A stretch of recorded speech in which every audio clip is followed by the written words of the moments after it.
ഞങ്ങൾ ഇറങ്ങുവാന്നേ. ആ ശാന്തമ്മ ഇവിടെ ഉണ്ടാവും. ഓരോന്ന് പറഞ്ഞ് അവളുമായിട്ട് വഴക്ക് കൂടണ്ട. നീയൊക്കെ കൂടി പറഞ്ഞു എന്നെ ഒരു വഴക്കാളിയാക്കും. അതാണല്ലോ പതിവ്. വഴക്കൂടി ഇവിടുത്തെ ഗ്ലാസും പ്ലേറ്റും ഒന്നും എറിഞ്ഞുടയ്ക്കാൻ നിൽക്കണ്ട.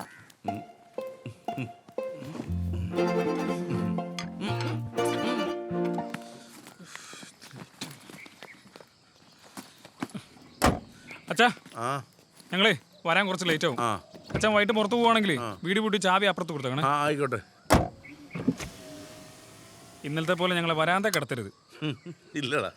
പിന്നെ പോകുന്ന വഴിക്ക് വല്ല പട്ടിയോ പൂച്ചയോ അങ്ങനെ എന്നേലും ഒക്കെ കാണും. അതിനായിട്ട് വഴിക്ക് വിട്ടു. അന്നാ ഒരു കാര്യം ചെയ്യും, നിങ്ങളുടെ ഉപദേശം അങ്ങോട്ട് എഴുതി ഒരു പേപ്പർ ഇങ്ങോട്ട് താ.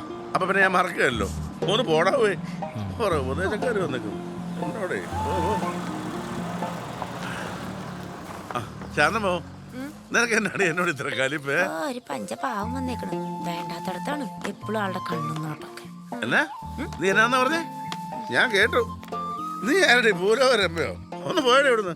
നിന്നെ പോലത്തെ പെണ്ണൊക്കെ ഒരു വിചാരമുണ്ട് എന്നെ പോലുള്ള ആണുങ്ങൾ ഇവിടെ ഞരമ്പുരോഗികളാണെന്ന്. അയ്യേ, പഴയ കഥകളൊക്കെ നാട്ടുകാർ പറഞ്ഞ് ഞാൻ കേട്ടിട്ടുണ്ട്. ഞാനൊരു പരാതി കൊടുത്താലുണ്ടല്ല, ഇനിയുള്ള കാലം വഴിയെണ്ണേണ്ടി വരും. ഒന്ന് പോ ശാന്തമ്മ അവിടുന്ന്. അവിടെ ഒരു തമാശ. ഇതെങ്ങട്ടാണ് മുറിഞ്ഞ കാലം വെച്ച്? നിനക്ക് എന്നൊക്കെ അറിയണം. പിന്നെ ഉച്ചക്കുണ്ണാൻ ഞാനുണ്ടാവും. കൂടെ ചിലപ്പോ പൈലപ്പനും കാണും. ഇച്ചിരി മാങ്ങാച്ചമ്മന്തി കൂടെ അരച്ചേക്കണേ.